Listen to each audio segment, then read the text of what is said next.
3p orbital भी हम कर चुके। तो इसमें क्या था, इसमें क्या देखी थी कि ईच साइड क्या थी, 2 लॉब्स, ठीक है, और बीच में क्या था एंगुलर नोड। एंगुलर नोड क्या होता है, नोडल प्लेन, जहाँ पे इलेक्ट्रॉन के फाइंड आउट करने की प्रोबेबिलिटी क्या थी, 0। कैसे, देखो ये हमने प्लॉट ड्रॉ किया था, मैंने लास्ट टाइम भी बताया था। ऑर्बिटल क्या होता है, ऑर्बिटल क्या होता है, 3 डायमेंशनल प्लॉट होता है ऑफ साई, ठीक है। जो साई का एक्सप्रेशन है उसको हम प्लॉट करते हैं तो जो शेप आती है वो हमारा क्या होता है, ऑर्बिटल, ठीक है।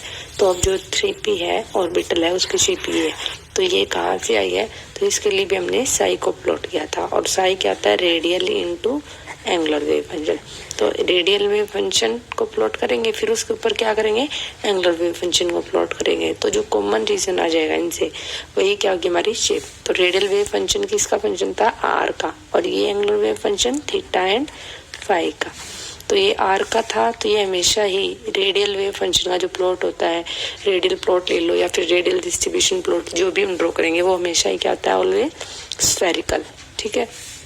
तो ये वाले, तो इसमें क्या होता है, देखो लास्ट टाइम मैंने करवाया था कि जो क्या था, फर्स्ट टाइप होता है, फर्स्ट ऑर्बिटल होता है इस टाइप का, SPD का, जैसे 1s 2p 3d, इन सभी का क्या होता है, सिर्फ 1 region of high probability, no node, 0 node होते हैं इस वाले में। और जो सेकंड ऑर्बिटल होता है इस टाइप का, जैसे 2s है 3p 4d, इनके पास क्या होते हैं, 2 रीजन होते हैं हाई प्रोबेबिलिटी का, सेपरेटेड बाय 1 नोड।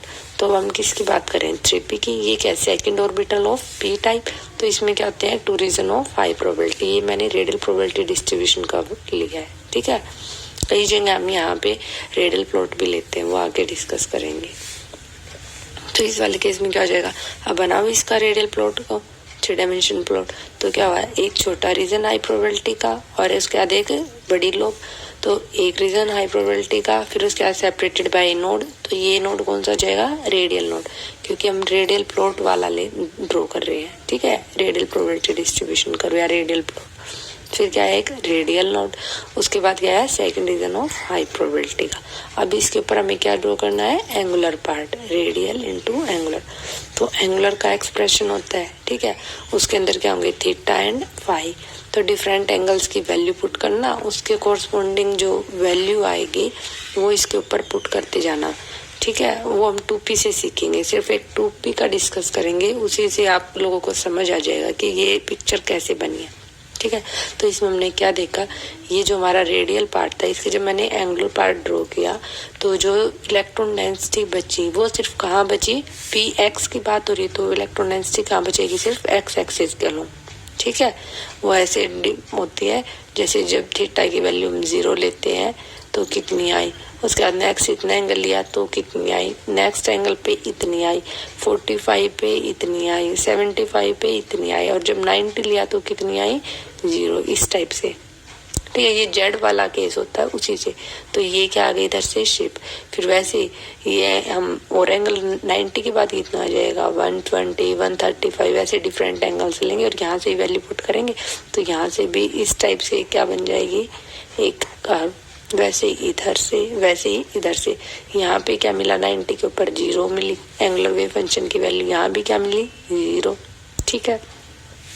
तो इसका जो फाइनल पिक्चर आएगी वो किस टाइप से आई कि एक लोब इस साइड है, फिर एक नोड है, उसके बाद सेकंड लोब है, वैसे ही अदर साइड भी हो जाएगी, सेम 2 लोब्स होंगे और सेपरेटेड बाय ए नोड। और ये कंप्लीट एक ही नोड है। और कौन सा नोड होता है, ये रेडियल नोड। देखो ऊपर से रेडियल जहाँ नोड होते हैं वो 2 टाइप के होते हैं, एक रेडियल नोड, एक क्या होता है, एंगुलर नोड, ठीक है।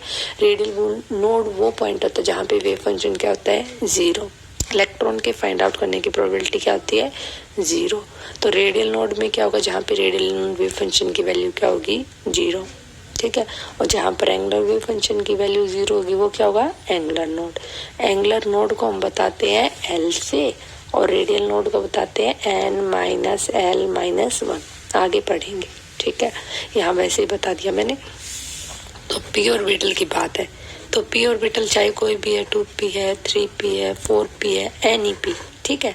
तो NEP P के लिए मैंने बताया एंगुलर नोड को बताते हैं हम L से, तो P के लिए तो L की वैल्यू फिक्स रहेगी, ऑलवेज 1 रहेगी। तो इन सभी ऑर्बिटल्स के लिए जो एंगुलर नोड होता है वो हमेशा ही क्या रहेगा, 1, ठीक है। और एंगुलर नोड कौन सा होता है, नोडल प्लेन, एक प्लेन पास ऐसा करेंगे उस शेप में से जहाँ पे इलेक्ट्रॉन के फाइंड आउट करने की प्रोबेबिलिटी क्या होगी, 0। तो देखो इसकी शेप एक ये जैसे क्या आई है, इस टाइप से आई है, ठीक है। ये आई है 3px की, 2 lobes on each side, this side and this side, ठीक है। अब बताओ एक प्लेन पास करना है, तो मैं एक इनके बीच से ऐसे एक प्लेन पास कर सकती हूँ ना, जहाँ पे नो इलेक्ट्रॉन इज प्रेजेंट, ठीक है।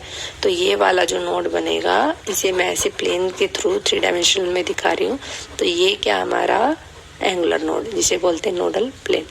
और ये कंप्लीट एक क्या होता है, रेडियल नोड, ठीक है। इसे दो नहीं बोलेंगे, इसे सिर्फ एक ही बोलेंगे। एक क्या है, रेडियल नोड।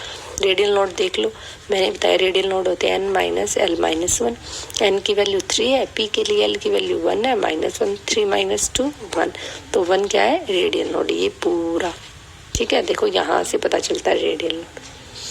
अब डिफरेंस क्या होता है 3px और 2px में शेप में, तो जो 3px है उसका साइज 2px से बड़ा हो जाएगा, ऑब्वियस सी बात है, क्योंकि 2p में क्या था, एक क्या थी, एक रीजन था प्रोबेबिलिटी का, उसमें सिर्फ एक था तो छोटा था, इसमें 2 है तो 2 में वो बड़ा हो जाएगा, ठीक है। और उसमें क्या थी, सिर्फ 1 लोब थी ईच साइड, इसमें क्या कहते हैं 2 लोब्स ऑन ईच साइड, एक लोब बिगर होगी और एक लोब क्या होगी, स्मॉलर होगी, ठीक है। उसके बाद नेक्स्ट बात करते हैं शेप ऑफ डी ऑर्बिटल की। तो डी ऑर्बिटल के लिए वही सेम स्टडी करेंगे जैसे पी के लिए लिया था। इसके लिए हम पहले क्या निकालेंगे, एल, फिर उससे क्या निकालेंगे, एम, फिर जितने एम आए उतने क्या आए थे हमारे नंबर ऑफ ऑर्बिटल्स, ठीक है। फिर उनकी शेप डिस्कस करनी है। तो देखो डी ऑर्बिटल के लिए एल की वैल्यू क्या होती है 2, तो एम की वैल्यू क्या हो जाएंगी -2 से लेके +2, मैंने लास्ट टाइम भी बताया था। एन से हम निकालते हैं एल और एल से क्या निकालते हैं M. For each value of N, L की कितनी वैल्यूज होती है, एन वैल्यूज पॉसिबल होती है, और 0 से स्टार्ट होके अप टू n-1 ये होती है एल की वैल्यूज, ठीक है। उसके बाद एम की वैल्यू किसको कोरस्पॉन्ड करती है, एल को, और इसकी कितनी वैल्यू होती है 2l + 1, starting from -l through 0 to +l, ठीक है। तो यहाँ पे डी ऑर्बिटल की बात करें तो डी के लिए सबको पता है s p d f, L की वैल्यूज क्या होती हैं, एस के लिए 0, पी के लिए 1, डी के लिए 2 और एफ के लिए 3, ठीक है। ये थोड़ा कॉम्प्लेक्स ज्योमेट्री होती है, इसको हम नहीं स्टडी करते, हम सिर्फ ये 3 ज्योमेट्री को स्टडी करेंगे। ऐसा हम डिस्कस कर चुके, पी हो चुका, अब किसकी बात कर रहे हैं, डी की। तो डी के लिए एल की वैल्यू क्या है 2, तो एम की वैल्यू क्या जाएंगे -2 to +2। अब कितनी वैल्यूज आई एम की, 5 वैल्यूज आई है, और एम हमें क्या बताता था, ओरिएंटेशन ऑफ एल, या फिर क्या बोलेंगे नंबर ऑफ ऑर्बिटल। तो इसका मतलब क्या है कि अगर 5 वैल्यूज पॉसिबल है, 5 पॉसिबल ओरिएंटेशन है, तो कितने ऑर्बिटल्स होंगे डी के, 5 ऑर्बिटल। और 3D की अगर बात करें तो वो 5D ऑर्बिटल कौन से होते हैं, 5 3D ऑर्बिटल, ठीक है। 5 जो 3D ऑर्बिटल आएंगे वो कौन से होंगे, वो ये होते हैं 3D XY, 3D YZ, 3D XZ, 3D x² - y² और 3D z², ठीक है। और जो ये सभी 5 ऑर्बिटल्स होते हैं इनकी एनर्जी तो क्या होती है सेम, बट ओरिएंटेशन में ये क्या करते हैं, डिफर करते हैं, ठीक है।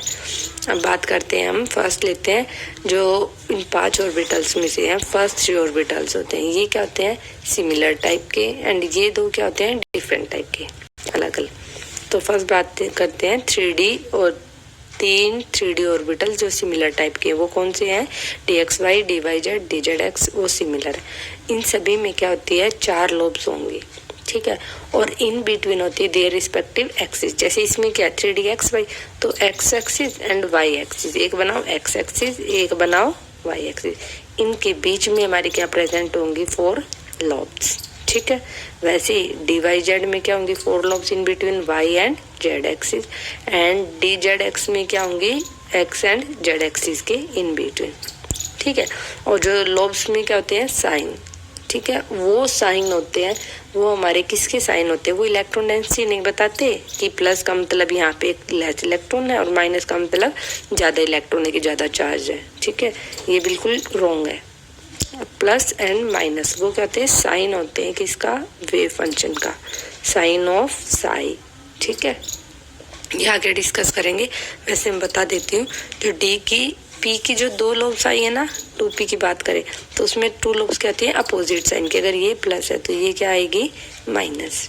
ठीक है, इसमें जो 4 लोब्स होंगे, इसमें क्या होंगे, 4 लोब्स में दो अपोजिट लोब्स हैं, जैसे ये 2 अपोजिट लोब है, ये तो क्या होंगी सेम साइन की, और ये 2 क्या होंगी सेम साइन की। ठीक है, तो ये 2 क्या होंगी प्लस और ये 2 क्या होंगी माइनस। ठीक है, इन्हें भी प्लस मत बना देना। ठीक है, क्योंकि वेव फंक्शन की वैल्यू इन एंगल्स पे क्या आएंगी माइनस और इन पे क्या आएंगे प्लस। ठीक है, और कैसे पता चलता है, और होता है देखो नोड से। ठीक है, नोड से भी बता सकते हैं, कैसे, डी ऑर्बिटल के लिए। अब बताओ, मैंने बताया था नोड में क्या होता है, एक होता है रेडियल और एक क्या होता है एंगुलर। रेडियल था n माइनस L-1 और एंगुलर क्या था L। तो D के लिए L की वैल्यू कितनी आई 2 आई। तो कितने नोड होंगे 2 नोड, 2 एंगुलर नोड होंगे। ठीक है, एंगुलर नोड को बताया था हमने L से, तो 2 एंगुलर नोड है और एंगुलर नोड